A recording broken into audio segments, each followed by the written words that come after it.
കർത്താവിലെന്നും എന്റെ ആശ്രയം, കർത്തൃസേവ തന്നെ എന്റെ ആഗ്രഹം. കർത്താവിലെന്നും എന്റെ ആശ്രയം, കർത്തൃസേവ തന്നെ എന്റെ ആഗ്രഹം. കഷ്ടമോ നഷ്ടമോ എന്തു വന്നിടിലും കർത്താവിൻ പാദം ചേർന്ന് ചൊല്ലും ഞാൻ. കർത്താവിൻ പാദം ചേർന്ന് ചൊല്ലും ഞാൻ. ആത്തുപാടി ഞാൻ ആനന്ദത്തോടെ കീർത്തനം ചെയ്തെന്നും വാഴ്ത്തുമേശുവേ. ഇത്ര നല്ല രക്ഷകൻ വേറെയിൽ ഒഴിയും ഹല്ലേലൂയ പാടും ഞാൻ. ഇത്ര നല്ല രക്ഷകൻ വേറെയിൽ ഒഴിയും ഹല്ലേലൂയ പാടും ഞാൻ. തൻ സ്വന്തം ജീവൻ തന്ന രക്ഷകൻ തള്ളുകില്ല ഏതു ദുഃഖനാളിലും. തൻ സ്വന്തം ജീവൻ തന്ന രക്ഷകൻ തള്ളുകില്ല ഏതു ദുഃഖനാളിലും. തന്നിരു കൈകളാൽ താങ്ങി നടത്തിടും തൻ സ്നേഹം ചൊല്ലുവാൻ ഘോരവാക്കുകൾ. തന്നിരു കൈകളാൽ താങ്ങി നടത്തിടും തൻ സ്നേഹം ചൊല്ലുവാൻ ഘോരവാക്കുകൾ. ആത്തുപാടി ഞാൻ ആനന്ദത്തോടെ കീർത്തനം ചെയ്തെന്നും വാഴ്ത്തുമേശുവേ. ഇത്ര നല്ല രക്ഷകൻ വേളയിൽ ഒഴിയും ഹല്ലേലൂയ പാടും ഞാൻ. ഇത്ര നല്ല രക്ഷകൻ വേളയിൽ ഒഴിയും ഹല്ലേലൂയ പാടും ഞാൻ. വിശ്വാസത്താൽ ഞാൻ യാത്ര ചെയ്തിടും വീട്ടിലെത്തുവോളം ക്രൂശിൻ പാതയിൽ. വിശ്വാസത്താൽ ഞാൻ യാത്ര ചെയ്തിടും വീട്ടിലെത്തുവോളം ക്രൂശിൻ പാതയിൽ. വന്തിര പോലുള്ള ക്ലേശങ്ങൾ വന്നാലും വല്ലവൻ ചൊല്ലിയിലെല്ലാം മാറിടും. വന്തിര പോലുള്ള ക്ലേശങ്ങൾ വന്നാലും വല്ലവൻ ചൊല്ലിയിലെല്ലാം മാറിടും. ആത്തുപാടി ഞാൻ ആനന്ദത്തോടെ കീർത്തനം ചെയ്തെന്നും വാഴ്ത്തുമേശുവേ. ഇത്ര നല്ല രക്ഷകൻ വേറെയിൽ ഒഴിയും ഹല്ലേലൂയ പാടും ഞാൻ. ഇത്ര നല്ല രക്ഷകൻ വേറെയിൽ ഒഴിയും ഹല്ലേലൂയ പാടും ഞാൻ. എൻ സ്വന്തം ബന്ധു മിത്രേവരും എന്നെ കൈവിട്ടാലും ഖേദമെന്തിനാൻ. എൻ സ്വന്തം ബന്ധു മിത്രേവരും എന്നെ കൈവിട്ടാലും ഖേദമെന്തിനാൻ. കൈവിടൽ എന്നുതാൻ വാഗ്ദത്തമുള്ളതാ ആശ്രയിച്ചെന്നും ആശ്വസിക്കും ഞാൻ. കൈവിടൽ എന്നുതാൻ വാഗ്ദത്തമുള്ളതാ ആശ്രയിച്ചെന്നും ആശ്വസിക്കും ഞാൻ. ആത്തുപാടി ഞാൻ ആനന്ദത്തോടെ കീർത്തനം ചെയ്തെന്നും വാഴ്ത്തുമേശുവേ. ഇത്ര നല്ല രക്ഷകൻ വേറെയിൽ ഒഴിയും ഹല്ലേലൂയ പാടും ഞാൻ. ഇത്ര നല്ല രക്ഷകൻ വേറെയിൽ ഒഴിയും ഹല്ലേലൂയ പാടും ഞാൻ.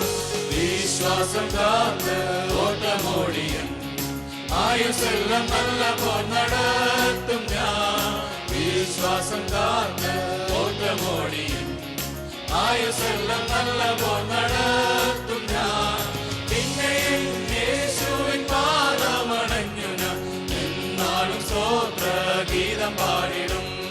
പിന്നെയും യേശുവിൻ പാദമണഞ്ഞു ഞാൻ എന്നാളും സ്തോത്ര ഗീതം പാടിടും. ആത്തുപാടി ഞാൻ ആനന്ദത്തോടെ കീർത്തനം ചെയ്തെന്നും വാഴ്ത്തുമേശുവേ. ഇത്ര നല്ല രക്ഷകൻ വേറെയിൽ ഒഴിയും ഹല്ലേലൂയ പാടും ഞാൻ. ഇത്ര നല്ല രക്ഷകൻ വേറെയിൽ ഒഴിയും ഹല്ലേലൂയ പാടും ഞാൻ.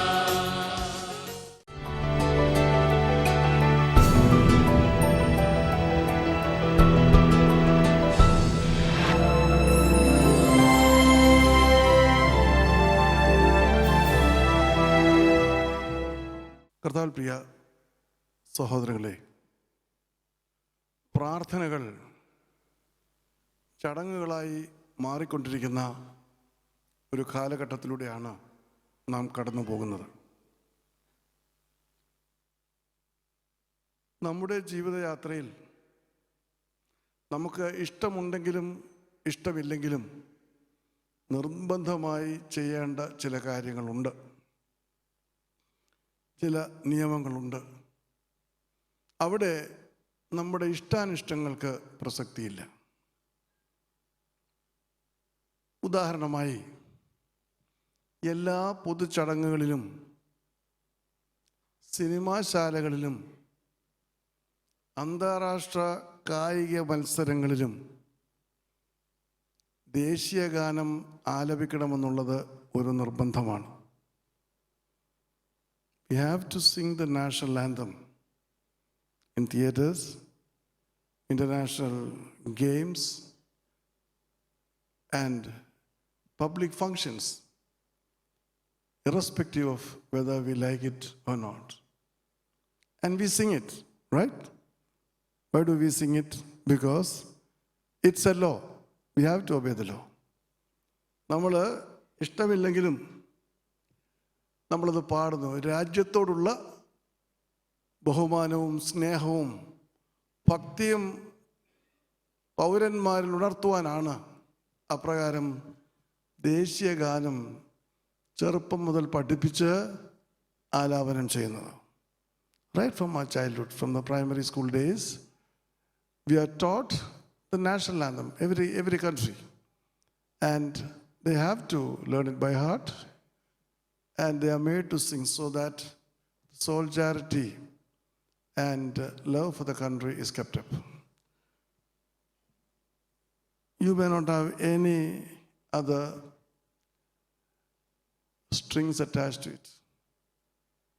Irrespective of what you sing, you don't bother about the contents, or you are not touched by the words or anything such thing. ഇതിലെ കണ്ടന്റ് ഒന്നും നമ്മുടെ ഹൃദയത്തെ സ്പർശിക്കുന്നില്ല. അതൊരു നിയമമാണ്, നിർബന്ധമാണ്. അതുകൊണ്ട് നാം അത് പാടിയേ മതിയാവും. ഇന്ന് നമ്മുടെ പ്രാർത്ഥനകൾ ഏറെ അപ്രകാരമാണ്. ചെറുപ്പത്തിലെ പഠിപ്പിച്ചിരിക്കുന്ന പ്രാർത്ഥനകൾ അത് ദേശീയ ഗാനം പോലെ ചടങ്ങുകളിൽ ശുശ്രൂഷകളിലൊക്കെയും അത് പ്രാർത്ഥിക്കുവാൻ നാം കടപ്പെട്ടിരിക്കുന്നു. ഏതൊരു ശുശ്രൂഷ ഔദ്യോഗികമായിട്ട് ആത്മീയ ശുശ്രൂഷ ആരംഭിക്കണമെങ്കിലും കൗമ നമസ്കരിക്കണം. It's a rule. You have to go through that. ഏത് കാര്യങ്ങൾ ഏർപ്പെടുമ്പോഴും പ്രാർത്ഥന അനിവാര്യമാണ്. അതുകൊണ്ട് നാം പ്രാർത്ഥിക്കുന്നു. അത് ദൈവത്തോടുള്ള സ്നേഹം കൊണ്ടോ അല്ലെങ്കിൽ ദൈവത്തോടുള്ള പ്രതിപത്തി കൊണ്ടോ ദൈവത്തെക്കുറിച്ച് ഓർത്തുകൊണ്ടോ ഒന്നുമല്ല. നാം യാന്ത്രികമായിട്ട് പ്രാർത്ഥിക്കും. ദേശീയഗാനം ആലപിക്കുന്നത് പോലെ നാമും പ്രാർത്ഥിക്കുകയാണ്. ഞാൻ അതിനെ അങ്ങനെയാണ് കാണുന്നത്. There is no intrinsic relationship between the heart and the content of what you sing, what you say. ഇത് ആത്മീയ മണ്ഡലങ്ങളെ തകർത്ത് കളയുകയാണ്. Prayer connects man to God. And when that connection is severed, the relationship between God and man is destroyed. And Jesus says, you have to pray always. People are not praying at all. Even if at all they say a prayer, it's a formal prayer, just like reciting the national anthem. ദേശീയഗാനം പാടുന്നത് പോലെയുള്ള അവസ്ഥയിലാണ് നമ്മുടെയൊക്കെ പ്രാർത്ഥനകൾ. ഇപ്പോൾ ഞാൻ orthodox പള്ളിയിൽ orthodox ആരെ ചെന്നിരുന്നാൽ പ്രഭാത നമസ്കാരം മുതൽ കഴിയുന്നവരെല്ലാം എനിക്ക് മനഃപ്പാടമാണ്. എനിക്കെല്ലാം പാടാൻ കഴിയും. ചൊല്ലുന്നു, ഞാൻ അതിൻ്റെ കൂടെ കയറി പാടുന്നു, ഇരുന്നു പോരുന്നു. ഓഫ് കോഴ്സ് ദൈവത്തിൻ്റെ ഭക്തിയിൽ ദൈവത്തോട് പ്രാർത്ഥിക്കേണ്ട മുഹൂർത്തങ്ങൾ പ്രാർത്ഥിക്കും. പക്ഷെ എല്ലാവരും അങ്ങനെയല്ല. യാന്ത്രികമായിട്ട് അതിങ്ങനെ ചടങ്ങുകളായിട്ട്. കർത്താവ് പറയുന്നു എപ്പോഴും പ്രാർത്ഥിക്കണം. വിശുദ്ധ ലൂക്കോസിൻ്റെ സുവിശേഷം 18-ാം അധ്യായത്തിൻ്റെ 1-ാം വാക്യത്തിൽ നമുക്ക് കാണുവാൻ കഴിയും. Then Jesus told his disciples a parable to show them that they should always pray and never give up. മടുത്തു പോകാതെ എപ്പോഴും പ്രാർത്ഥിക്കണമെന്ന് വെളിപ്പെടുത്തി കൊടുക്കുവാൻ അവൻ അവരോടൊരു പറഞ്ഞു. അപ്പോൾ രണ്ട് കാര്യമാണ്. മടുത്തു പോകുകയെന്നല്ല, നെവർ ഗിവ് അപ്പ്. ഒരിക്കലും വിട്ടുകൊടുക്കരുത്, നിർത്തിക്കളയരുത്. മടുത്തു പോകുമ്പോൾ ആ അവസ്ഥ ഉണ്ടാവുമെങ്കിലും never give up means never at all stop it, continue praying always. പ്രാർത്ഥിച്ചിട്ട് മറുപടി ലഭിക്കാതെ വന്നാലും പ്രാർത്ഥന നിർത്തരുത്, തുടർച്ചയായിട്ട് പ്രാർത്ഥിക്കും. നെവർ ഗിവ് അപ്പ്, അതാണ് എൻ്റെ യഥാർത്ഥ തർജ്ജമ. മടുത്തു പോകരുത്.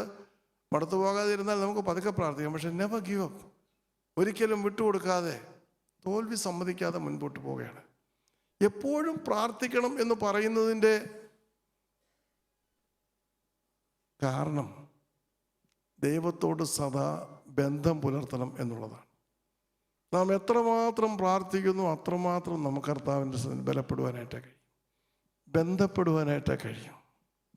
വാസ്തവത്തിൽ അങ്ങനെ ബന്ധപ്പെടുന്ന ഒരുപാട് സഹോദരങ്ങളാണ് എൻ്റെ മുമ്പിലിരിക്കുന്നത്. ഞാൻ ഉദാഹരണം പറഞ്ഞാൽ, അപ്പോസ്തലനായ പൗലോസ് തെസ്സലോനിക്ക സഭയോട് പറയുന്നുണ്ട്, 1-ാം അധ്യായത്തിൻ്റെ 17-ാം വാക്യത്തിൽ,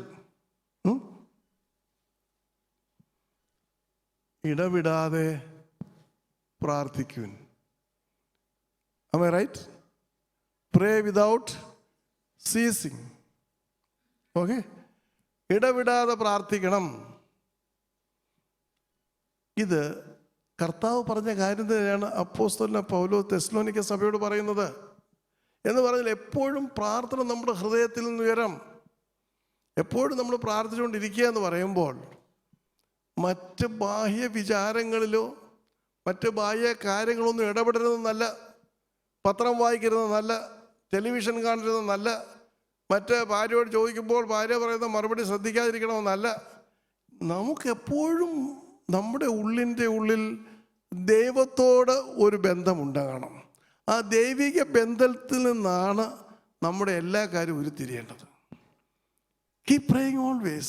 At prayer, when we pray always, the Spirit of God resides in us.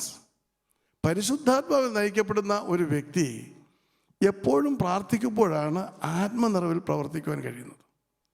ദൈവകൃപയില്ലെങ്കിൽ, നമ്മൾ പാടിയ പാട്ടാണ്, കൃപയിലും കർത്താവിലും വിശ്വാസം. കൃപയൊന്നും എന്നെ ആശ്രയമായി. കൃപയാണ് അത്യാവശ്യം. ഈ ദൈവകൃപ നമ്മളിൽ സദാ വസിക്കണമെങ്കിൽ നാം നിരന്തരമായിട്ട് പ്രാർത്ഥിക്കണം. പോക്കിലും വരപ്പിലും ഇരിപ്പിലും നടപ്പിലും ഒക്കെ നമുക്ക് പ്രാർത്ഥന ഉണ്ടാകണം. ബസ്സിൽ യാത്ര ചെയ്യുമ്പോൾ നമുക്ക് പ്രാർത്ഥന ഉണ്ടാകണം. എന്ന് പറഞ്ഞാൽ നമ്മൾ ഉറച്ച് പ്രാർത്ഥിക്കും. ബസ്സിൽ നമ്മൾ പ്രാർത്ഥന ആരംഭിച്ചു, പാട്ടൊക്കെ പാടി, ബട്ട് നമ്മുടെ മനസ്സിൻ്റെ ഉള്ളിൽ എപ്പോഴും ദൈവവുമായിട്ടൊരു ബന്ധമുണ്ടാകും. അത് നാം ഈ ഉപവാസ പ്രാർത്ഥന പഠിക്കണം. എങ്കിൽ മാത്രമേ നമുക്ക് ദൈവത്തിന് വേണ്ടി വലിയ കാര്യങ്ങൾ ചെയ്യാൻ പറ്റും. പല ശബ്ദങ്ങൾ കേൾക്കും, നമ്മൾ അതിനെക്കുറിച്ചൊന്നും മറുപടി പറയാനോ ഒന്നും കൂട്ടാക്കരുത്. എന്നോട് പലപ്പോഴും രാജി പല കാര്യങ്ങളെക്കുറിച്ച് പറയും. ഞാൻ പറയും, എനിക്കിത് കേൾക്കണ്ട, ഐ എം നോട്ട് ഇൻട്രസ്റ്റഡ്, ഈ കാര്യങ്ങളൊന്നും വേണ്ട, ഇനി പറഞ്ഞിട്ട് വിട്ടുകൾ. കാരണം വേദനിപ്പിക്കുന്ന പല കാര്യങ്ങളായി പറയുന്നേ. അവർക്ക് ചിലപ്പോൾ അത്രയും കൃപയില്ലത് വഹിക്കാനായിട്ടുള്ള പ്രയാസം ഉള്ളതുകൊണ്ട് ചിലപ്പോൾ ഇങ്ങനെ ചെയ്തു അങ്ങനെ ചെയ്തു പ്രയാസം. ഞാനിത് കേൾക്കാനേ താല്പര്യപ്പെടുന്നില്ല. കാരണം എന്ന് പറഞ്ഞാൽ അത് എൻ്റെ മനസ്സിനകത്തൊരു ഭാരമേ വരണ്ട. അപ്പോൾ ഞാൻ മൗനമായിട്ടിരിക്കും. അപ്പോഴും എൻ്റെ ഉള്ളിൽ ഞാൻ ദൈവത്തോട് ഞരങ്ങിക്കൊണ്ടിരിക്കുകയായിരിക്കും. ഒരു വിഷയം വന്നാൽ ആ വിഷയത്തിന് മറുപടി കിട്ടുന്നിടം വരെ പ്രാർത്ഥിക്കും. അത് ഞാൻ അതിൻ്റെ ഉദാഹരണം പറഞ്ഞാൽ, നാം യാക്കോബിൻ്റെ പുസ്തകം, യാക്കോബിൻ്റെ ലേഖനം 5-ാം അധ്യായം 17-18 വാക്യങ്ങൾ വായിച്ചട്ടെ. ഏലിയാവ് നമുക്ക് സമസ്വഭാവമുള്ള മനുഷ്യനായിരുന്നു. മഴ പെയ്യാതിരിക്കേണ്ടതിനാ പ്രാർത്ഥനയിൽ അപേക്ഷിച്ചു. 3 വർഷവും 6 മാസവും ദേശത്ത് മഴ പെയ്തില്ല. അവൻ വീണ്ടും പ്രാർത്ഥിച്ചപ്പോൾ ആകാശത്തു നിന്ന് മഴ പെയ്തു, ഭൂമിയിൽ ധാന്യം വിളഞ്ഞു. Human being like us.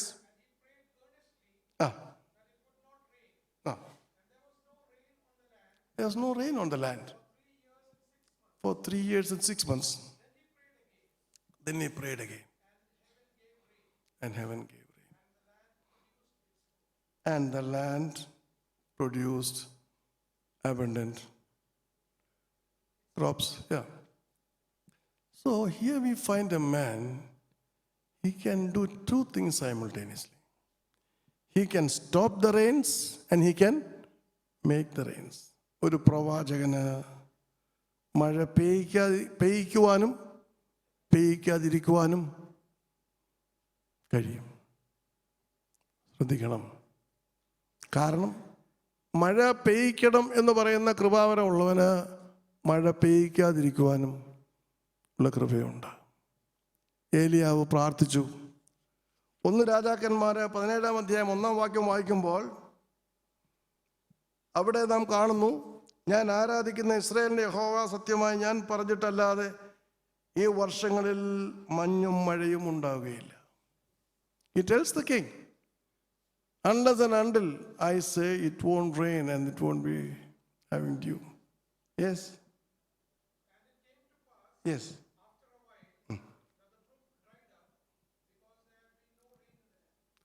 അപ്പോൾ മഴ നിന്നു, മഞ്ഞ് നിന്നു. Everything is over. But again when we come to 1 Kings chapter 18 verse 1, 1 രാജാക്കന്മാർ 18-ാം അധ്യായത്തിൻ്റെ 1-ാം വാക്യത്തിൽ, and it came to pass after many days, the word of the Lord came to Elijah in the 3rd year, yes, saying, go show thyself unto Ahab, and I will send rain upon the earth. അതെ അതെ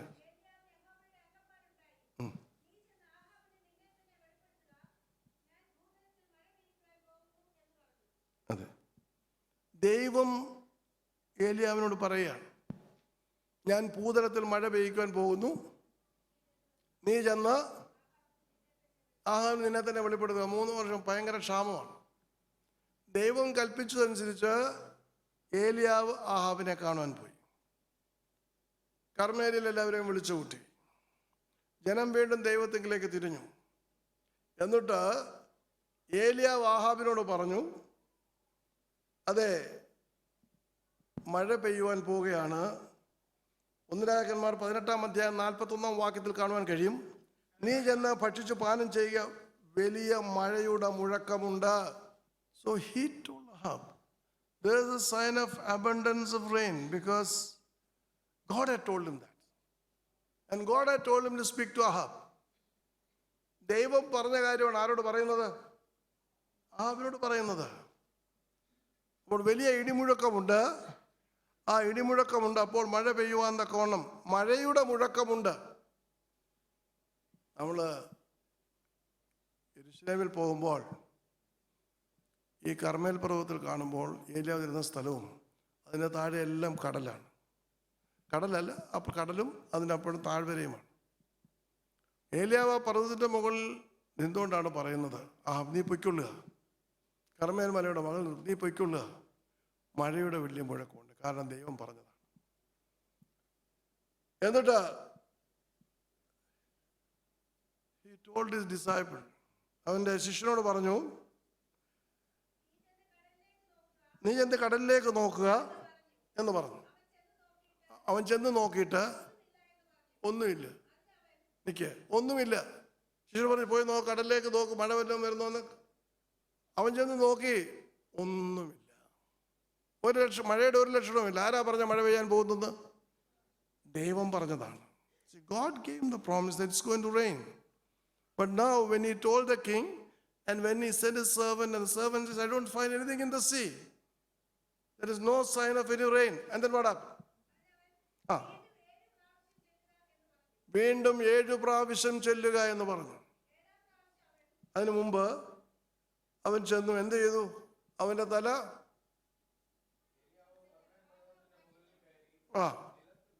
നിലത്ത് കുനിഞ്ഞ് മുഖം തൻ്റെ കാൽമുട്ടുകൾക്കിടയിൽ വെച്ചു പ്രാർത്ഥിക്കുകയാണ്. ശിഷ്യനോട് പറഞ്ഞു, നീ പോയി നോക്കുക, ഇനി 7 പ്രാവശ്യം. അപ്പോൾ 7 പ്രാവശ്യം ഏലിയാവ് എന്ത് ചെയ്യുകയായിരുന്നു? പ്രാർത്ഥിക്കുകയായിരുന്നു. ഒന്നാം പ്രാവശ്യം കണ്ടു, ഒന്നും കണ്ടില്ല. Second time he went, he could not see anything. Third time, nothing. Fourth time, fifth time, sixth time. And the seventh time when he went and saw. And it came to pass, at the seventh time, he said, behold, there arose a little cloud out of the sea, like a man's hand. And he said, yes, prepare the chariot and get thee down, because the rain stop thee not. ഏഴാം പ്രാവശ്യം ഇതാ കയ്യിൽ നിന്നൊരു മനുഷ്യന്റെ കൈ പോലെ ഒരു ചെറിയ മേഘം പോകുന്നു എന്ന് പറഞ്ഞു. അതിനവൻ, നീ ചെന്ന ആഹാബിനോട് മഴ നിനക്ക് തടസ്സമാകാതിരിക്കേണ്ടതിന് രഥം പൂട്ടി ഇറങ്ങിക്കൊള്ളു എന്ന് പറഞ്ഞു. എനിക്ക് നിങ്ങളുടെ ശ്രദ്ധയിലേക്ക് കൊണ്ടുവരുന്ന ഒരു കാര്യം, ദൈവം ഒരു വാഗ്ദത്തം നൽകി. God had given a promise and he said it's going to rain, it's going to rain. But to realize the promise, Elijah had to pray till the promise is realized. It is not once, when it's not an automatic stuff. ദൈവത്തിൻ്റെ വാഗ്ദത്തം പൂർത്തീകരിക്കുന്നത് വരെ എന്ത് ചെയ്യണം? പ്രാർത്ഥിക്കണം. അതാണ് എനിക്ക് നിങ്ങളുടെ ശ്രദ്ധയിലേക്ക് കൊണ്ടുവരാനുള്ളത്. ദൈവം കൽപ്പിച്ചതാണ്, ദൈവം പറഞ്ഞതാണ് എന്ന് പറഞ്ഞുകൊണ്ട് പ്രാർത്ഥന നിർത്തുകയല്ല. ഒന്നാമത്തെ പ്രാവശ്യം പോയി നോക്കാൻ പറയുമ്പോൾ അവിടെ ഒന്നുമില്ല. ഏഴാം പ്രാവശ്യം വരെയും ഏലിയാവ് പ്രാർത്ഥിക്കുകയാണ്, വീണ്ടും വീണ്ടും പ്രാർത്ഥിക്കുകയാണ്. അപ്പോൾ ദൈവം എനിക്കും നിങ്ങൾക്കും ഓരോ വാഗ്ദത്തങ്ങൾ നൽകിയിട്ടുണ്ട്. ശുശ്രൂഷയെക്കുറിച്ച് വാഗ്ദത്തങ്ങൾ നൽകിയിട്ടുണ്ട്. ശുശ്രൂഷയെക്കുറിച്ചുള്ള ഓരോരോ കാര്യങ്ങൾ പറഞ്ഞു തന്നിട്ടുണ്ട്. എന്നാൽ ഇതൊന്നും നമുക്ക് ഉടനടി ലഭിക്കുന്ന, ഓട്ടോമാറ്റിക്കായിട്ട് ലഭിക്കുന്ന ഒരു കാര്യമല്ല. അതിനുവേണ്ടി നാം പ്രാർത്ഥിക്കണം. ദൈവം കൃപാവരങ്ങൾ തന്നിട്ടുണ്ട്. God has given us gifts and graces. പക്ഷേ ഈ കൃപയും കൃപാവരങ്ങളും നമുക്ക് ജ്വലിപ്പിക്കുവാൻ കഴിയണം. അനേകര് കൃപകൾ ലഭിച്ചു കഴിഞ്ഞു, അപ്പോൾ ആ കൃപകൾ ഓട്ടോമാറ്റിക്കായിട്ട് അങ്ങ് പ്രകാശിക്കുമെന്നാണ് വിചാരിക്കുന്നത്. ഇല്ല, നാം പ്രാർത്ഥിച്ച ശേഷം കൃപാവരങ്ങളെ ജ്വലിപ്പിക്കണം. അതുകൊണ്ടാണ് അപ്പോസ്തലനായ പൗലോസ് തൻ്റെ ആത്മീയ മകനായ തിമോത്തിയോസിനോട് പറയുന്നത്, എൻ്റെ കൈവപ്പിനാൽ നിനക്ക് ലഭിച്ചിട്ടുള്ള കൃപാവരം ജ്വലിപ്പിക്കണമെന്ന് ഞാൻ നിന്നെ ഓർപ്പിക്കുന്നു. നിങ്ങളിൽ നിന്ന് അനേകർക്ക് കൃപ പ്രാപിച്ചവരുണ്ട്, സുവിശേഷകന്മാരുണ്ട്, സുവിശേഷന്മാരല്ലാതെ കൃപ പ്രാപിച്ചവരുണ്ട്. അപ്പോൾ നിങ്ങൾക്ക് പലപ്പോഴും ചിന്തിക്കുവാൻ കഴിയാത്തൊരു കാര്യം, നിങ്ങളിൽ അഭിഷക്തമായിരിക്കുന്ന, നിങ്ങളിൽ അഭിഷേകം ചെയ്യപ്പെട്ടിരിക്കുന്ന കൃപാവരങ്ങൾ ജ്വലിപ്പിക്കുവാൻ നിങ്ങൾക്ക് കഴിയണം. ആ ജ്വലിപ്പിക്കുന്ന ഒരു പ്രക്രിയ അത് വളരെ പ്രധാനപ്പെട്ടതാണ്. അത് വളരെ കഷ്ടം നിറഞ്ഞ കാര്യമാണ്. നമുക്കിവിടെ മെഴുതിരിയുണ്ട്, തീപ്പെട്ടിയുണ്ട്, എല്ലാം ശരിയാണ്. പക്ഷേങ്കിൽ തീപ്പെട്ടി ഉരച്ച് തീ ഉണ്ടാക്കി ആ മെഴുതിരി കത്തിക്കുമ്പോഴാണ് പ്രകാശം വരുന്നത്. തീപ്പെട്ടി ഉണ്ടായിട്ട് കാര്യമില്ല, മെഴുതിരി ഉണ്ടായിട്ട് കാര്യമില്ല. നാം തീപ്പെട്ടി ഉരച്ച് തീ ഉണ്ടാക്കി ആ തീ മെഴുതിരിയെ കൊളുത്തിക്കഴിഞ്ഞ് മെഴുതിരി കത്തുമ്പോഴാണ് നമുക്ക് പ്രകാശം ലഭിക്കുന്നത്. ദൈവത്തിൻ്റെ കൃപാവരത്തെ ജ്വലിപ്പിക്കണം. We have endowed with many gifts and graces, but we have to see that we glisten these graces and gifts what God has given us. Unless and until we do that, we can never utilize these gifts and graces. നമുക്ക് ഉപയോഗിക്കാൻ സാധ്യമല്ല. Many are satisfied, oh, God has given me that grace, God has given me this grace. What is the use of God giving you a grace? ദൈവം നമുക്ക് കൃപ തരുന്നത് ആ കൃപ വ്യാപാരം ചെയ്ത് വർദ്ധിക്കുവാനാണ്. കർത്താവ് ഒരു ഉപമ പറഞ്ഞു. ഒരു യജമാനൻ യാത്ര പുറപ്പെടുകയാണ്. തൻ്റെ ശിഷ്യന്മാർക്ക് അവൻ പോകുന്നതിന് മുൻപ് താൻ താലന്തുകൾ നൽകി. ഒരുത്തൻ 5, അവരുടെ കാര്യപ്രാപ്തിക്ക് അനുസരിച്ചാണ് താലന്തുകൾ നൽകി. You know the parable of the talents. According to their own capacities, the master gave them the talents. One he gave 5, another he gave 2, and another 1. So these gifts are like that. And you see, the one who got 5, he traded and he got 5 more. The one who got 2, he traded, he got 2 more. That means there was 100% increase in what they got. It's not the quantity, but the effort, 100%. And the last one, he never did anything. He just dug and kept it under the earth. And then we find the master taking it away and throwing him out into darkness where they were yelling and crying and gnashing of teeth. അപ്പോൾ ദൈവം അപ്രകാരമാണ്.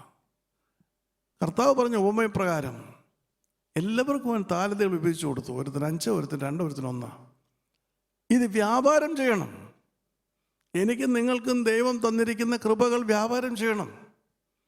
നമുക്ക് കൃപകൾ വ്യാപാരം ചെയ്യാൻ കഴിഞ്ഞില്ലെങ്കിൽ നമ്മുടെ പ്രസംഗങ്ങൾ ശൂന്യമാണ്, നമ്മുടെ പ്രവർത്തനങ്ങൾ ശൂന്യമാണ്. The thing is that many are, in my experience, I have ordained so many evangelists in my spiritual journey, right from the days Babu ദേശി. ഒരുപാട് പേരെ ഓർഡൻ ചെയ്തിട്ടുണ്ട്. പക്ഷേ ഈ കൃപ കിട്ടിയതുകൊണ്ട് യാതൊരു കാര്യവുമില്ല. നമ്മുടെ സ്വന്തം ബുദ്ധിയിലും യുക്തിയിലും നമ്മൾ പ്രസംഗിക്കാൻ പോയാൽ ആരെയും നേടുവാൻ കഴിയുകയില്ല. നാം അതിനെ ജ്വലിപ്പിക്കണം, അതിനുവേണ്ടി പഠിക്കണം, പരിശ്രമിക്കണം. ദൈവത്തിൻ്റെ കൃപയാണ്, ബ്രദറിൻ്റെ കൃപാവരം ആശ്രയിച്ച് ഞാനങ്ങ് പ്രസംഗിക്കും. വെറുതെയാണ് പ്രസംഗിക്കാനും പറഞ്ഞാലും ബ്രദറിൻ്റെ കൃപാവരം അതിനുള്ളതല്ല. പരിശ്രമിക്കണം. ദൈവം ആദ്യമായിട്ട് ഈ ബൈബിൾ ഞാൻ ഇതിൻ്റേതായിട്ടുള്ള പരിഭാഷ ആരംഭിച്ചപ്പോൾ എന്നോട് പറഞ്ഞൊരു കാര്യം, ലോകത്തിൽ ഞാൻ എൻ്റെ വചനത്തിൻ്റെ പരിഭാഷ നടത്തുവാൻ അനുവാദം കൊടുക്കുന്നത് അങ്കുലി പരിമിതമായ വ്യക്തികൾക്ക് മാത്രമാണ്. I give the authority to translate my word to only people who can be counted on the fingers. അങ്കുലി പരിമിതമായിട്ടുള്ള വ്യക്തികൾക്ക് മാത്രം കൊടുത്തിരിക്കുന്ന കൃപയാണ് ഞാൻ നിനക്ക് തരുന്നത്. It was a 40-day fasting. In that 40-day fasting he told me, and these are the few people in the world, and you are going to be one of them. I could not believe it. For me, my thinking was, somehow I will finish this Bible. I cannot finish it. 3 times I have fasted 40 days. The third fasting prayer, somehow I have to get out of it. I can't stop it. But he said, no, you are not going to stop with that. ദേശങ്ങളെയും ഗോത്രങ്ങളെയും ഭാഷകളെയും വംശങ്ങളെയും കീഴടക്കുന്ന കൃപ ഞാൻ നിനക്ക് തരികയാണ് ഇതിലൂടെ. എത്ര അന്ന് ഗോത്രങ്ങളെക്കുറിച്ച് അറിഞ്ഞുകൂടാ, വംശങ്ങളെക്കുറിച്ച് അറിഞ്ഞുകൂടാ, ഭാഷകളെക്കുറിച്ച് അറിഞ്ഞുകൂടാ. പക്ഷേ എന്നോട് ദൈവത്തിൻ്റെ ആത്മാവ് മുഖാമുഖമായി സംസാരിച്ച കാര്യമാണ്. എനിക്കത് വിശ്വസിക്കാൻ കഴിഞ്ഞില്ല. ഞാൻ എവിടെ പോയി ദുബായ് കിടക്കുന്ന ഞാൻ ഏതാ ഗോത്രത്തെ അറിയുന്നത്? എനിക്ക് ഗോത്രങ്ങളെ അറിഞ്ഞുകൂടാ, എനിക്ക് വംശങ്ങളെ അറിഞ്ഞുകൂടാ. പക്ഷെ കുറച്ച് വിശ്വസിച്ചു, അതിനുവേണ്ടി പ്രയത്നിച്ചു. അതാണ് ഇന്ന് 10 ഗോത്രങ്ങളുടെ അടുത്തിലേക്ക് തിരുവചനമായിട്ട് പോകാൻ കഴിഞ്ഞത്. Praise the lord. Yes, it's wonderful. You see, ഗോത്രങ്ങൾ സഭകളെയും സഭാപിതാക്കന്മാരെയും ഒക്കെ മനസ്സിലാക്കത്തക്ക രീതി ഞാൻ പ്രവർത്തിക്കും. ഇതെന്നാണെന്നറിയാവും, ദുബായിൽ വെച്ച് 2000 ആണ്ടിൽ പറഞ്ഞ ദൂതാണ്. അപ്പോൾ നാം ആ ദൈവത്തിൻ്റെ വാഗ്ദത്തം, എനിക്ക് ഒരുപാട് കൃപകൾ ദൈവത്തിൻ്റെ കരുണയിൽ കഴിഞ്ഞ 10-30 വർഷം തന്നിട്ടുണ്ട്. പക്ഷേ എനിക്കൊരു കാര്യമുണ്ട്, എനിക്കൊരു കൃപ തന്നാൽ എൻ്റെ ലാഭനഷ്ടമൊന്നും നോക്കാതെ, എൻ്റെ ശാരീരികമായ ക്ലേശം ഓർക്കാതെ ഞാൻ അതിനു വേണ്ടി പരമോന്നതമായിട്ട് പരമാർത്ഥമായിട്ട് പ്രവർത്തിക്കും. ദൈവത്തിൻ്റെ ആത്മാവിനോട് പറഞ്ഞിട്ടല്ല ഗൗഡി ബെന്നൂറിൽ ഗോസ്പൽ ഫെസ്റ്റിവലിൽ പോയത്. അവിടുത്തെ ജനതയ്ക്ക് അതിന് ആഗ്രഹമുണ്ടെന്ന് പറഞ്ഞപ്പോൾ അതിനെടുത്ത് ചാടി. യെരുകുല ട്രൈബിന് ബൈബിൾ വേണമെന്ന് പറയുമ്പോൾ എടുത്ത് ചാടുക. ദൈവത്തിൻ്റെ പരിശുദ്ധാത്മാവ് നമ്മളെ നടത്തണമെങ്കിൽ നമുക്ക് സദാ ദൈവമായിട്ടൊരു ബന്ധമുണ്ടാകണം. കാനഡയിൽ നമ്മുടെ ശുശ്രൂഷ ഔദ്യോഗികമായിട്ട് രജിസ്റ്റർ ചെയ്തു. ഫെബ്രുവരി മാസത്തെ ഉപവാസ പ്രാർത്ഥനയിൽ വെച്ച് അമേരിക്കയിൽ ഉപവാസ പ്രാർത്ഥന നടത്തണമെന്നും കാനഡയിൽ ഉപവാസ പ്രാർത്ഥന നടത്തണം എന്നോട് പറഞ്ഞു. ഞാൻ പൊടുന്നനെ കാനഡക്കാരെന്നെ ഉപവാസ പ്രാർത്ഥന നടത്താൻ വിളിച്ചില്ല. കാരണം ഞാൻ പോവുകയില്ല എന്നുള്ള ധാരണയായിരുന്നു അവർക്ക്. അവരിൽ അനേകർക്ക് ന്യൂയോർക്ക് വരാൻ കഴിഞ്ഞില്ല. അതുകൊണ്ട് വിളിച്ചാൽ ഞാൻ വരികയില്ല എന്നുള്ള ധാരണയിൽ അവരൊന്നും മിണ്ടിയില്ല. പക്ഷേ ഞാൻ അങ്ങോട്ട് അനൗൺസ് ചെയ്തു, ഞാൻ ഉപവാസ പ്രാർത്ഥനയ്ക്കായിട്ട് കാനഡയിൽ വരുന്നു. വലിയ സന്തോഷമായി. കാനഡയിലെ നമ്മുടെ ശുശ്രൂഷയുടെ രജിസ്ട്രേഷന് ഔദ്യോഗികമായിട്ട് അപേക്ഷിച്ചു. പക്ഷേ രജിസ്ട്രേഷൻ കിട്ടണമെങ്കിൽ ജൂലൈ മാസമാണ് കിട്ടേണ്ടത്. അത്രയും സമയമെടുക്കും. എന്നാൽ ഞാൻ അമേരിക്കയിൽ ചെന്ന് ന്യൂയോർക്കിലെ ഉപവാസ പ്രാർത്ഥന നടത്തിക്കൊണ്ടിരിക്കുമ്പോൾ അതിൻ്റെ തലേ ദിവസം, അതായത് മെയ് മാസത്തിൽ തന്നെ കാനഡയിൽ ഔദ്യോഗികമായി നമ്മുടെ ശുശ്രൂഷ രജിസ്റ്റർ ചെയ്തതായിട്ട് ഉള്ള രേഖ അവിടെ ലഭിച്ചു. ഔദ്യോഗികമായി ശുശ്രൂഷ രജിസ്റ്റർ ചെയ്തത് മെയ് മാസം. അവിടുത്തെ ഉപവാസ പ്രാർത്ഥന ജൂണിലാണ് ഞാൻ വെച്ചിരിക്കുന്നത്. അവിടുത്തെ ഔദ്യോഗിക നിയമം അനുസരിച്ച് ശുശ്രൂഷ സ്ഥാപകൻ ഞാനാണ്. ഞാൻ അവിടെ ചെന്ന് ഔദ്യോഗികമായിട്ട് മീറ്റിംഗ് വിളിച്ചു കൂട്ടി ഭാരവാഹികളെ തിരഞ്ഞെടുപ്പ് എല്ലാം അതിൻ്റെ ഫൈനൽ അതോറിറ്റി ഞാനാണ്. അപ്പോൾ ഞാൻ അവിടെ ചെന്ന് ഇത് വിളിച്ചു കൂട്ടി അത് ഇൻകോപ്പറേറ്റ് ചെയ്യണം. ജൂലൈയിൽ ഓഗസ്റ്റിൽ നടക്കുമെന്ന് ഞങ്ങൾ പ്രതീക്ഷിച്ചിരുന്ന കാര്യം ദൈവം മുന്നമേ അത് തീരുമെന്നുള്ള ദൈവത്തിൻ്റെ പദ്ധതി അനുസരിച്ചാണ് അങ്ങോട്ട് വിട്ടത് മെയ് മാസം. അങ്ങനെ അത് ഔദ്യോഗികമായിട്ട് അവിടെ രജിസ്റ്റർ ചെയ്യാൻ കഴിഞ്ഞു. അപ്പോൾ ഞാൻ എന്തിനാണ് പറഞ്ഞു എന്ന് ചോദിച്ചാൽ, നാം ദൈവത്തിന് വേണ്ടിയിട്ട് ഓരോ കാര്യങ്ങൾക്കായിട്ട് പരിശ്രമിക്കുമ്പോൾ, ദൈവത്തിന് വേണ്ടിയിട്ട് പ്രയത്നിക്കുമ്പോൾ ആ ദൈവം നമ്മെ നടത്തും. പക്ഷേ പരമോന്നതമായിട്ട് നമുക്ക് ദൈവവേലയെക്കുറിച്ചുള്ള ചിന്ത ആവശ്യമുണ്ട്.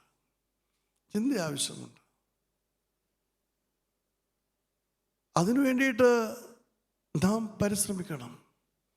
2 പേർ പരാജയപ്പെട്ട സ്ഥാനത്താണ് ആദ്യത്തെ ശുശ്രൂഷ ഒണ്ടാരിയോയിൽ, അത് ക്യൂബക്കിൽ ആരംഭിച്ചു, അത് നിന്നുപോയി. രണ്ടാമത്തെ ശുശ്രൂഷ എൻ്റെ കൂടെ ഉണ്ടായിരുന്ന പ്രിയപ്പെട്ട ബ്രദർ സായയുടെ കസിൻ ജോഷി അവിടെ ആരംഭിച്ചു, അത് നിന്നുപോയി. പക്ഷേ വീണ്ടും ജോജോ അവിടെ വന്നപ്പോൾ ജോജോയുടെ ഒരു കണ്ടീഷൻ ഞാൻ പറഞ്ഞിരുന്നു, ദൈവത്തിൻ്റെ വേല ഇവിടെ ആരംഭിക്കണം. ജോജോയെ സംബന്ധിച്ച് ജോജോയുടെ മുഴുവൻ രേഖകളും നഷ്ടപ്പെട്ട് കാനഡയിലെ ഇമിഗ്രേഷൻ ഇല്ല, നിൻ്റെ രേഖകളെല്ലാം നഷ്ടപ്പെട്ടിരിക്കുന്നു. വലിയ സങ്കടമായി, എല്ലാവർക്കും പ്രതീക്ഷകൾ നഷ്ടപ്പെട്ടു. ഭാര്യയ്ക്ക് അതിഭയങ്കര വിഷമം, അപ്പോൾ ജോർജ് എല്ലാവർക്കും വിഷമം. എന്നെ വിളിച്ച്, അച്ഛാ ഞാൻ എന്താ ചെയ്യേണ്ടത്? ഞാൻ പറഞ്ഞു, ഒന്നും ചെയ്യേണ്ട, write a letter to the Canadian embassy. ഒരു എഴുത്തയക്കാം അങ്ങോട്ട്.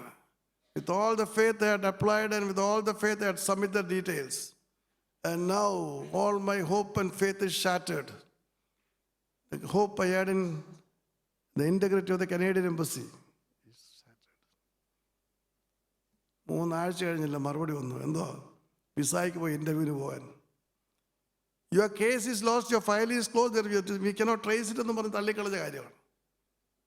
അപ്പോൾ ഞാൻ ജോജോട് പറഞ്ഞു, ഒരു കാര്യമുണ്ട്, അയച്ചു. കാനഡയിൽ ചെന്ന് ശുശ്രൂഷ ആരംഭിക്കണം. ജോജോ കാനഡയിൽ ചെന്നു. 2 പേർ പരാജയപ്പെട്ട സ്ഥാനത്താണ് അവിടെ ശുശ്രൂഷ ആരംഭിച്ചത്. ഉപവാസ പ്രാർത്ഥന പ്രഖ്യാപിച്ചു. ഞാൻ പോയി. അങ്ങനെ ആരംഭിച്ച ശുശ്രൂഷയുടേതായിട്ടുള്ള അവസ്ഥയിലാണ് ഇന്ന് ഔദ്യോഗികമായിട്ട് word to word ministries Canada register ചെയ്ത് it's a full fledged government organisation. Start ചെയ്തു. അതെ, സ്റ്റാർട്ട് ചെയ്താൽ മാത്രമെന്ന് പറഞ്ഞാൽ തീരത്തില്ല. സ്റ്റാർട്ട് ചെയ്യുമ്പോൾ എന്തോ വേണം? അവർക്കവിടെ എന്തോ ഉണ്ടാകണം? ആസ്ഥാനം ഉണ്ടാകണം. ആസ്ഥാനം ഉണ്ടാകണമെങ്കിൽ എല്ലാവരെയും പ്രാർത്ഥിച്ച് അനുഗ്രഹിച്ച കർത്താവേ ഇവർക്ക് കൈ നിറച്ച് പണം കൊടുക്കണമെന്ന് പറഞ്ഞ് ആസ്ഥാനം ഉണ്ടാക്കുകയാണ്? ഇല്ല. രാജയുടെ ഇരിപ്പുണ്ട്, രാജനറിയാം. ആദ്യത്തെ സംഭാവന ഞാൻ കൊടുത്തു. ഏത് ശുശ്രൂഷ ഞാൻ ആരംഭിച്ചിരുന്നാലും, ലോകത്തെവിടെ ആരംഭിച്ചിരുന്നാലും, ആദ്യത്തെ ശുശ്രൂഷ ഞാനാ കൊടുക്കുന്നത്, ആദ്യത്തെ സംഭാവന. ഞാൻ എന്തിനു പറഞ്ഞാൽ, ചെയ്യുന്ന ഒരു കാര്യത്തോട് 100% കൂറ് പുലർത്തുക. അതിന് എത്ര ചിലവ് വന്നാലും, അതെവിടെല്ലാം പോയി എന്തെല്ലാം ചെയ്താലും അതിനെക്കുറിച്ച് കണ്ണടച്ചുകൊണ്ട്, കാരണം എൻ്റെ ദൈവത്തിൻ്റെ മഹത്വത്തിന് വേണ്ടിയാണ് അത് ചെയ്യുന്നത്. അത് ചെയ്യാനായിട്ട് ഇറങ്ങും. അതാണ് പ്രാർത്ഥന. പ്രാർത്ഥനയുണ്ട്, എല്ലാവരും പ്രാർത്ഥിക്കും, പക്ഷേ പ്രവൃത്തിയില്ല. ആ പ്രാർത്ഥന പ്രവൃത്തിയായിട്ട് മാറുമ്പോഴാണ് ദൈവം നമ്മളെ വഴി നടത്തുന്നത്. എൻ്റെ അനുഭവം അങ്ങനെയാണ്. ഞാൻ സ്വപ്നം കാണാത്ത കാര്യങ്ങളും ചിന്തിക്കാൻ കഴിയാത്ത കാര്യങ്ങളാണ് ദൈവം എനിക്ക് വേണ്ടി ഒരുക്കിയിരിക്കുന്നത്, എനിക്ക് ഒരുക്കി തന്നിരിക്കുന്നത്. ഈ മ്യൂസിയം നമുക്ക് സ്വപ്നം കാണാവുന്ന കാര്യമാണ്, നമുക്ക് ചിന്തിക്കാൻ പറ്റത്തില്ല. ഓരോന്നും അതിൻ്റെ കാരണം നമ്മൾ പ്രാർത്ഥിക്കുമ്പോൾ നമ്മുടെ പ്രാർത്ഥനയ്ക്ക് പരമാർത്ഥത ഉണ്ടാവണം. ദൈവസന്നിധിയിൽ എപ്പോഴും ഒരു പ്രാഗൽഭ്യം ഉണ്ടാകണം. ആര് വെല്ലുവിളിച്ചിരുന്നാലും, അല്ലെങ്കിൽ നിങ്ങളൊന്ന് ചിന്തിച്ച് നോക്കുക, ഇങ്ങനൊരു സാഹചര്യത്തെ IDCFൽ നിന്ന് പുറത്ത് കളയുമ്പോൾ ഒരു സാഹചര്യത്തെ ഉണവാക്കാൻ കഴിയുമോ, നേരിടാൻ കഴിയുമോ? പ്രാർത്ഥിക്കുവാൻ തക്കവണ്ണം ആദ്യമേ നമ്മൾ പ്രേയർ സർക്കിൾ ഉണ്ടാക്കി, പിന്നെ പ്രേയർ സർക്കിൾ ഉണ്ടാക്കി, എല്ലാം. Because actually the fundamental cornerstone of spiritual life rests on prayer. It's with prayer that you can conquer everything. നമ്മൾ വാചകം കൊണ്ട് ഒരുപാട് പറഞ്ഞിട്ട് കാര്യമില്ല, നിരന്തരമായിട്ട് പ്രാർത്ഥിക്കണം. എൻ്റെ പ്രാർത്ഥിക്കാൻ അനേകരോട് പറയും, പ്രാർത്ഥിക്കുന്നു. എല്ലാവരും പ്രാർത്ഥിക്കുന്നവരാണ്, പ്രാർത്ഥിക്കാത്തവരല്ല. പക്ഷേ നമ്മൾ പ്രാർത്ഥന കൊണ്ട് പ്രശ്നങ്ങളെ കീഴടക്കുവാൻ കഴിയുമെങ്കിൽ, അപ്രകാരം കീഴടക്കുവാൻ കഴിയണമെങ്കിൽ നമ്മൾ വീണ്ടും വീണ്ടും വീണ്ടും വീണ്ടും വീണ്ടും വീണ്ടും പ്രാർത്ഥിക്കണം. യെരൂശലേമിൻ്റെ മതിലുകളിൽ ഞാൻ കാവൽക്കാരെ ആക്കിയിരിക്കുന്നു. അറിയാമല്ലോ വാക്യം. ദൈവത്തിന് സ്വസ്ഥതയ്ക്ക് ഭംഗം വരുത്തുവാൻ അവർ രാവും പകലും ദൈവത്തോട് നിലവിളിക്കണം. ദൈവത്തിൻ്റെ സ്വസ്ഥതയ്ക്ക് ഭംഗം വരുത്തണം. വിശുദ്ധ മത്തായിയുടെ സുവിശേഷം 11 അധ്യായം 12 വാക്യം വായിച്ചാട്ടെ. യോഹന്നാൻ സ്നാപകന്റെ കാലം മുതൽ ഇന്ന് വരെയും സ്വർഗരാജ്യം ബലപ്രയോഗത്തിന് വിധേയമായിരിക്കും. ബലാത്കാരികൾ ബലവാന്മാരെ പിടിച്ചടക്കും. ഈ സ്വർഗരാജ്യം ബലാത്കാരികൾ ബലപ്രയോഗം നടത്തി പിടിച്ചെടുക്കുന്നത് എങ്ങനെയാണ്? എന്താണ് അവരുടെ ബലം? സ്വർഗരാജ്യത്തെ കീഴടക്കുവാൻ തക്കവണ്ണം കർത്താവ് പറഞ്ഞ കാര്യമാണ്. യോഹന്നാൻ സ്നാപകന്റെ കാലം മുതൽ ഇന്ന് വരെയും സ്വർഗരാജ്യം ബലപ്രയോഗത്താൽ ബലപ്രയോഗത്തിന് വിധേയമായിരുന്നു. ബലാത്കാരികൾ അതിനെ പിടിച്ചെടുക്കുന്നു. ഈ ബലാത്കാരികൾ എന്തുപയോഗിച്ചാണ് ഈ ബലപ്രയോഗം ചെയ്യുന്നത്? പ്രാർത്ഥന. That is the weapon to conquer heaven. This is what is told by Jesus Christ. By prayer you can conquer it. From the days of John the Baptist, heaven has suffered violence and the violent take it by force. And that violence is prayer. The force is prayer. അതാണ് കർത്താവ് പറയുന്നത്, അതാണ് കർത്താവ് പഠിപ്പിക്കുന്നത്. എപ്പോഴും പ്രാർത്ഥിക്കുവിൻ. ഏത് പ്രശ്നത്തിനും പരിഹാരമുണ്ട്, പ്രാർത്ഥിക്കണം. എപ്പോഴും പ്രാർത്ഥിക്കണം. നമ്മൾ 10 പ്രാവശ്യം പ്രാർത്ഥിച്ചു കഴിഞ്ഞാൽ വിചാരിക്കും ഇപ്പം പ്രശ്നത്തിന് പരിഹാരം കിട്ടിയില്ല, വീണ്ടും പ്രാർത്ഥിക്കണം, വീണ്ടും പ്രാർത്ഥിക്കണം. നമ്മൾ ഉദ്ദേശിക്കുന്ന ടൈം നടന്നില്ലെങ്കിൽ വീണ്ടും കർത്താവിനെ പഴി പറയാം, വീണ്ടും പ്രാർത്ഥിക്കണം, വീണ്ടും വീണ്ടും. അതാ പറയുന്നത്, ബലാത്കാരികൾ സ്വർഗരാജ്യം ബലപ്രയോഗം ചെയ്യുന്നു, ബലാത്കാരികളെ കീഴടക്കുന്നു. പ്രാർത്ഥനാ വീരന്മാർക്കാണ് സ്വർഗരാജ്യത്തിൻ്റെ അനുഗ്രഹങ്ങൾ പിടിച്ചു പറ്റുവാൻ കഴിയുന്നത്. അപ്പോഴാണ് നാം ആഗ്രഹിക്കുന്നതിനേക്കാൾ ഉപരിയായുള്ള കാര്യങ്ങൾ അത്യുന്നതനായ ദൈവം നമുക്കായി നൽകുന്നത്. പലപ്പോഴും നമുക്ക് അനുഗ്രഹങ്ങൾ പ്രാപിക്കാൻ കഴിയുന്നില്ല.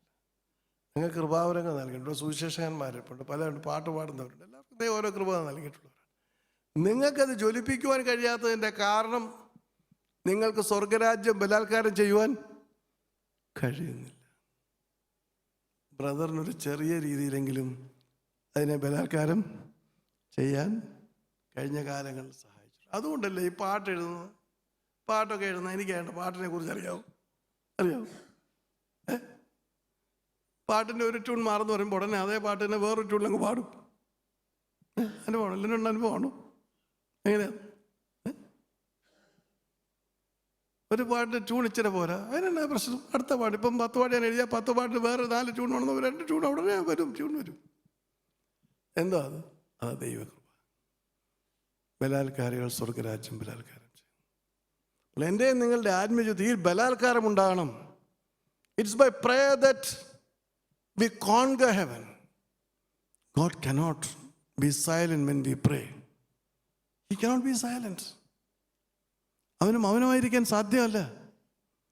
അവൻ്റെ സ്വസ്ഥതയ്ക്ക് നമ്മുടെ പ്രാർത്ഥനകൾ ഭംഗം വരുത്തും. നിരന്തരമായ നിലവിളികൾ അവൻ്റെ സന്നിധിയിലെത്തുമ്പോൾ അവന് മൗനമായിരിക്കാൻ കഴിയുകയില്ല. എനിക്ക് തിയറിയൊക്കെ അറിയാം, ഇത് സത്യമാണെന്നും അറിയാം. പക്ഷേ ഞാൻ ദൈവത്തോട് എനിക്ക് ഒരു പ്രയാസമുണ്ടായത്, എൻ്റെ രോഗം ഏറ്റവും കഠിനമായപ്പോൾ 50 ദിവസം ഞാൻ രാപകലില്ലാതെ നിലവിളിച്ചു. അർദ്ധരാത്രി 3 മണിക്കും 4 മണിക്കും എഴുന്നേറ്റ് വാവിട്ട് കരഞ്ഞു. എൻ്റെ വേദന സഹിക്കാൻ വയ്യാതെ, എനിക്ക് നടക്കാൻ വയ്യാതെയായി. എന്നെ കൈ പിടിച്ചോണ്ടാണ് ആനയെ കൊണ്ട് നടക്കുന്നതിനോട്ട് രാജ്യത്തെ കൈ പിടിച്ചുകൊണ്ടിങ്ങനെ നടക്കുന്ന റോഡിലൂടെ നടക്കാൻ വയ്യ, ബാലൻസ് ഇല്ല. പിള്ളേരൊന്നും ഉറങ്ങുന്നില്ല രാത്രിയിൽ. വേദന ഒരു വ്യത്യാസമില്ല.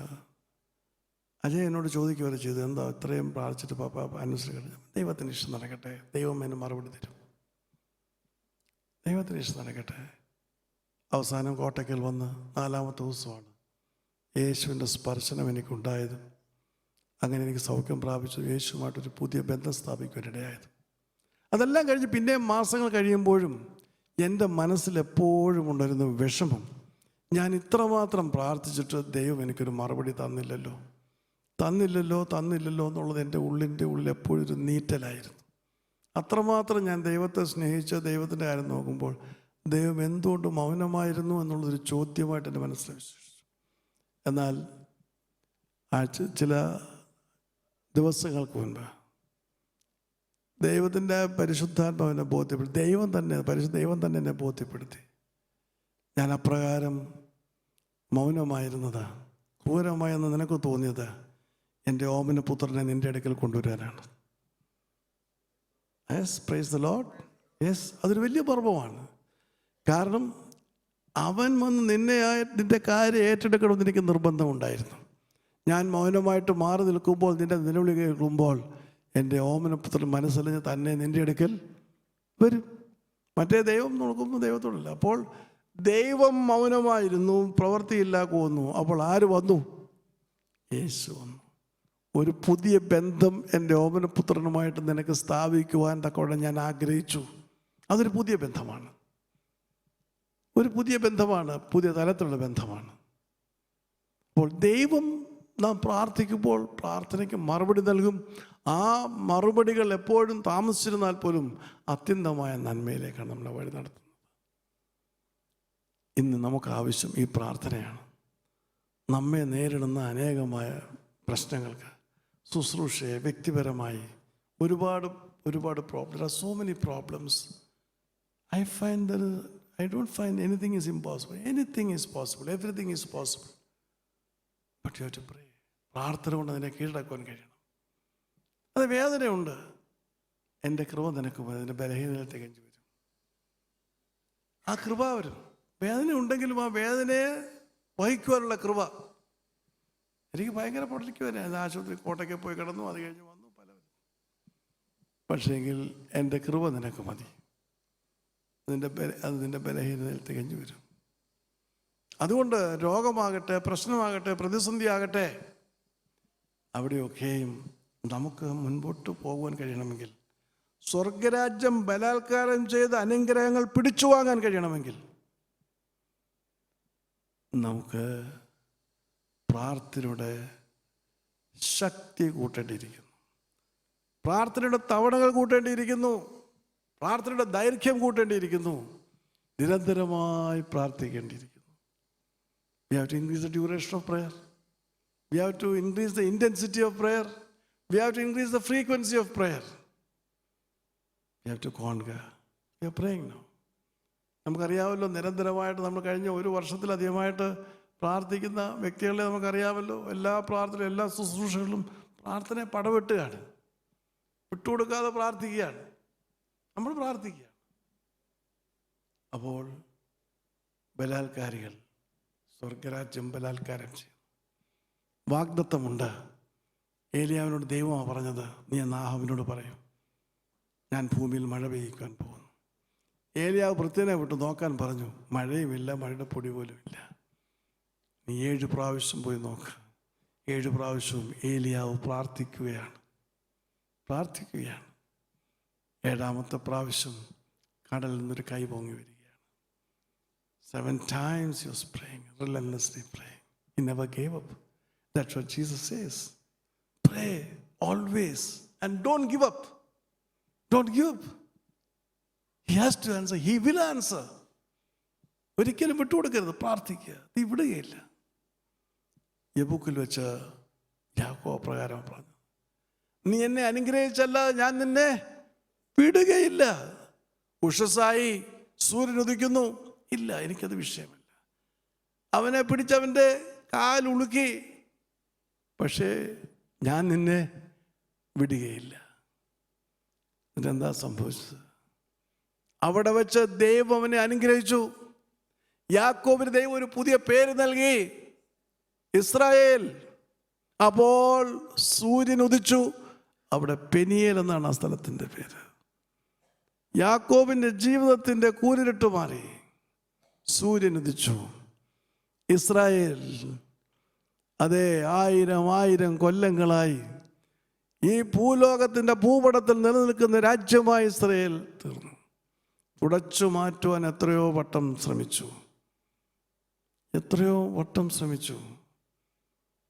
എത്ര പേരെയാണ് കൊന്നൊടുക്കിയത്? എത്ര യഹൂദന്മാരെയാണ് ഗ്യാസ് ചേമ്പറിലിട്ട് 65 ലക്ഷം കൊന്നൊടുക്കി. പക്ഷേ യഹൂദ ജാതിയെ തുടച്ചു നിൽക്കുവാൻ സാധ്യമല്ല. അവന് പേര് കൊടുത്തത് ദൈവമാണ്. ഇനി മുതൽ നീ ഇസ്രായേൽ എന്ന് വിളിക്കും, മനുഷ്യനല്ല, ഇസ്രായേൽ എന്ന് വിളിക്കപ്പെടും. അതുകൊണ്ട് കർത്താവിൽ പ്രിയ സ്നേഹിതരെ, അതവൻ മല്ല് പിടിച്ചു വാങ്ങിച്ചതാണ്. നീ എന്നെ അനുഗ്രഹിച്ചല്ല, ഞാൻ നിന്നെ. അതുകൊണ്ട് നമ്മുടെ മുമ്പിലുള്ള ഒരുപാട് പ്രശ്നങ്ങളുണ്ടാവും. നിങ്ങൾ വളരെ ഭാരങ്ങളോടെ ആയിരിക്കും ഇവിടെ വരുന്നത്. കുടുംബജീവിതത്തിൽ ഭാരങ്ങൾ, ഭർത്താക്കന്മാരെ കുറിച്ചുള്ള ഭാരങ്ങൾ, മക്കളെക്കുറിച്ചുള്ള ഭാരങ്ങൾ, ജോലിയില്ലാത്ത വിധത്തിലുള്ള ഭാരങ്ങൾ, എന്തെല്ലാം ഭാരങ്ങളാണ്. പക്ഷെ ഞാൻ നിങ്ങളോട് ചോദിക്കട്ടെ, നിങ്ങളുടെ പ്രാർത്ഥനകൾ ഈ തലത്തിലേക്ക് ആകുവാൻ നിങ്ങൾ കഴിഞ്ഞിട്ടുണ്ടോ? രാപകലില്ല നിരന്തരമായിട്ട് അവനോട്ട് മല്ല് പിടിക്കുവാൻ നിങ്ങൾക്ക് കഴിഞ്ഞിട്ടുണ്ടോ? ഇല്ല. നീ എനിക്ക് തന്നേ മതിയാകൂ എന്ന് പറഞ്ഞ് പ്രാർത്ഥിക്കുവാൻ കഴിഞ്ഞിട്ടുണ്ടോ? സ്വർഗരാജ്യത്തെ ബലാത്കാരം ചെയ്യാൻ നിനക്ക് കഴിഞ്ഞിട്ടുണ്ടോ? ഇല്ല. അവിടെയാണ് പ്രശ്നം. പ്രാർത്ഥിക്കുമ്പോൾ can you pray that way? You can conquer heaven. Yes, the violent take it by force. What is the force? Prayer. Yes, men of God, people of God, they are called violent. They take it by force. And what's the force? It's prayer. അതുകൊണ്ട് ഈ ഉപവാസ പ്രാർത്ഥനയിൽ നാം വീണ്ടും വീണ്ടും പ്രാർത്ഥിക്കാൻ പോവുകയാണ്. So far we have not started the prayer as yet. Just preparing the ground for the prayer. Those of you who are tired, they can go, but we will sit and pray again and again. That's what we started with prayer in the tabernacle. That's the place which God had come down to speak to the people of Israel, to speak to his own people. He came down to the tabernacle. Amidst fire he came down and he spoke to his children. He wanted to dwell with them. So today we went and started our prayer there. We placed it in his hands and we blessed the ground, removed every impurity and every other evil force from there. Yes, and the presence of God, his angels have taken charge of the entire ground. Yes. So we have to conquer everything by prayer. There are so many things ahead for us to pray. ഒരുപാട് കാര്യങ്ങൾ പ്രാർത്ഥിക്കുവാനുണ്ട്. പ്രാർത്ഥന കൊണ്ട് വിജയം നേടുവാനുണ്ട്. We have started so many things. But we cannot go forward because there is no required prayer. There is no prayer. Everybody is praying, no doubt. But we cannot pray the way we should to conquer these problems. പ്രാർത്ഥിക്കുന്നുണ്ട്, പക്ഷേ ഈ പ്രശ്നങ്ങളെ കീഴടക്കുവാൻ ആവശ്യമായ പ്രാർത്ഥനകൾ ഇന്ന് നമ്മുടെ ശുശ്രൂഷയിലില്ല. നമുക്ക് ഇവയെ കീഴടക്കെങ്കിൽ മാത്രമേ മുന്നോട്ട് പോകാൻ കഴിയുള്ളൂ. അതിൻ്റെ ഏറ്റവും വലിയൊരു ടെസ്റ്റ് പോയിൻ്റ് ആയിരുന്നു കഴിഞ്ഞ ഒരാഴ്ച നടന്ന ശുശ്രൂഷ, സുവിശേഷ മഹോത്സവം. ഒരെടുത്തുചാട്ടം. എങ്ങനെ അതിനെ നേരിടാൻ കഴിയും, എങ്ങനെ മുൻപോട്ട് പോകാൻ കഴിയും. ഞാൻ ആരെയും പിടിച്ചില്ല, പക്ഷേ സഹോദരങ്ങളൊക്കെ വന്നു. ഈ കാര്യങ്ങളൊക്കെ പറഞ്ഞാലും എല്ലാവരും വന്നു. ഇടപെടാതെ ഏഷണി പറഞ്ഞാലും വന്നു, ഇടന്നു, പ്രാർത്ഥിച്ചു, ശക്തി പ്രാപിച്ചു. വലിയൊരു അനുഗ്രഹമായിട്ടാണ് വാതിൽ തുറന്നു. യെസ്, അതൊരു ചാലഞ്ചാണ്. It's a challenge. We prayed and we conquered it. നൂറുകണക്കിന് ആളുകൾക്ക് യേശു ക്രിസ്തുവിനെ അനുഭവമാക്കുവാൻ കഴിഞ്ഞു. അതൊരു വലിയ സന്തോഷമാണ്. ഒരു ഗോത്രത്തിന് മുഴുവനായിട്ട് ദൈവത്തിൻ്റെ വചനം നൽകുവാൻ കഴിഞ്ഞു. അവർ പറയുകയാണ്, 16 വർഷമായി ഞങ്ങൾ പ്രാർത്ഥിക്കുകയാണ്. ഞങ്ങൾക്ക് ഇപ്രകാരം തിരുവചനം ലഭിക്കുന്നതിന് വേണ്ടി 16 വർഷം ഞങ്ങൾ പ്രാർത്ഥിക്കുകയായിരുന്നു. അനേകരിവിടെ ഒന്ന് തരാമെന്ന് പറഞ്ഞു, അങ്ങ് ഉള്ളിലാണ്, പട്ടിക്കാട്ടിലാണ്, പിന്നെ തിരിച്ചു വരത്തില്ല. ആരവിടെ പോകുന്നത്? നമുക്കവിടെ യാത്ര ചെയ്തതിന് മാത്രം കഴിഞ്ഞ 4 മാസം 50,000 രൂപ ചിലവായത് അവിടെ ചെന്ന് പോയിട്ട് വരാൻ. 50,000 രൂപ ജസ്റ്റ് ഫോർ ദ ട്രാവൽ. പക്ഷെ അവർക്കത് കൊടുത്തേ തീരൂ, എത്ര രൂപ ആയാലും അത് കൊടുത്തു. എന്തിനതൊക്കെ പറയുമെന്ന് ചോദിച്ചാൽ, നാം മുൻപോട്ടിറങ്ങുമ്പോൾ ഒരുപാട് വെല്ലുവിളികളുണ്ടാകും. വെല്ലുവിളി ഭയപ്പെടാൻ സാധ്യമല്ല. അവരുടെ സ്ഥലത്തെത്തുവാൻ ബസ്സിന് കൊടുത്ത് ചാർജ് പറഞ്ഞാൽ എത്ര? 46,000 രൂപയാണ്. അതൊക്കെ പോട്ടെ, ആ ബസ് അവിടെ എങ്ങാണ്ട് നിന്ന് പോയെങ്കിൽ what will happen? Can you imagine? It's a narrow road and there is nobody. You cannot find anything, just barren land and rocks at the bus stop anywhere. What will happen? നമുക്ക് വന്നു വരാൻ പറ്റൂ? വൈകിട്ടത്തെ സൂക്ഷ നടത്താൻ പറ്റൂ? നാട്ടിലെത്താൻ പറ്റൂ? കാരണം അവിടെ കൂടെ വണ്ടിയൊന്നുമില്ല. പിന്നെ എന്തിനത് പറഞ്ഞെന്ന് ചോദിച്ചാൽ, ബലാത്കാരികൾ സ്വർഗരാജ്യം ബലാത്കാരം ചെയ്യുന്നു. We conquered it with prayer. You would have done more if you had to pray more. This is what I want to point out. And we have so many things ahead of us. We need more prayer, and that's why this fasting prayer is for. പ്രാർത്ഥന കൊണ്ട് മുന്നേറുവാൻ, പ്രാർത്ഥന കൊണ്ട് സ്വർഗരാജ്യം കീഴടക്കുവാൻ തക്കമുള്ള ഒരു വലിയ പ്രയാണം ആരംഭിക്കാൻ പോവുകയാണ്. We are going to start a new trail where we are going to conquer hurdles and obstacles with prayer. And those of you who come, that's why I didn't call anybody to come, because this is a voluntary situation. Unless and you volunteer yourself and you prepare yourself, you cannot do anything. So those of you who come willingly, you have to take a new phase of prayer, conquering the obstacles by conquering heaven and by the force of prayer.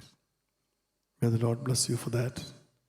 അപ്രകാരം പ്രാർത്ഥന കൊണ്ട് സ്വർഗരാജ്യം പിടിച്ചടക്കുവാൻ, കീഴടക്കുവാൻ, നമ്മുടെ മുൻപുള്ള എല്ലാവിധ തടങ്കൽ പാറകളെയും എരിഹോമതിലും തകർത്ത് മുന്നേറുവാൻ ദൈവം സഹായിക്കുന്നതിനായിട്ട് നമുക്ക് പ്രാർത്ഥിക്കാം. ഇനിയും തുടർന്നുള്ള ദിവസങ്ങളെല്ലാം നിരന്തരമായ പ്രാർത്ഥന നമുക്ക് ആവശ്യമായിരിക്കുന്നു. നാം പോകുമ്പോഴും വരുമ്പോഴും കിടക്കുമ്പോഴും ഇരിക്കുമ്പോഴും ഒക്കെ പ്രാർത്ഥിക്കണം. Always price the Lord in your heart.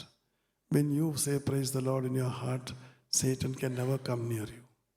Always when you are in communication with God, Satan can never come near you. ദൈവത്തിന് സ്തോത്രം എന്ന് പറയുമ്പോൾ സാത്താൻ ഒരിക്കലും നമ്മളെ ഉപദ്രവിക്കാൻ സാധ്യമല്ല. അവൻ ഉപദ്രവിച്ചാലും അവൻ അവിടുന്ന് ഓടിപ്പോകേണ്ടി വരും. പിശാചിനോട് എതിർത്ത് നിൽക്കുക, അവൻ ഞങ്ങളെ വിട്ട് ഓടിപ്പോകും.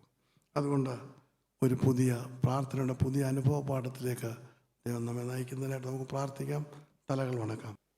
ഉപവാസ പ്രാർത്ഥനയുടെ ആദ്യ രാത്രി പൂർണ്ണമാക്കാൻ ഞങ്ങളെ സഹായിച്ചതിനായിട്ട് സ്തോത്രം. അടിയങ്ങൾ എങ്ങനെ പ്രാർത്ഥിക്കണമെന്ന് നീ ഞങ്ങളെ പഠിപ്പിച്ചിരിക്കുന്നതിനായിട്ട് നന്ദിയോടെ സ്തോത്രം.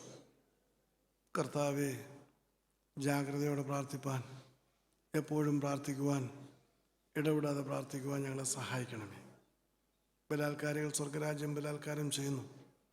പ്രാർത്ഥനയാൽ ബലപ്രയോഗം ചെയ്യുവാൻ, സ്വർഗരാജ്യത്തെ ബലപ്രയോഗം ചെയ്യുവാൻ തക്കണം. ഉപവാസ പ്രാർത്ഥനയിൽ പങ്കെടുക്കുന്ന ഓരോരുത്തരെയും നീ സഹായിക്കണം. ഈ രാത്രി നിൻ്റെ കൃപയിൽ ഞങ്ങൾക്ക് വിശ്രമിക്കുവാനും രാവിലെ ഉണരുവാനും ഞങ്ങളെ സഹായിക്കണം.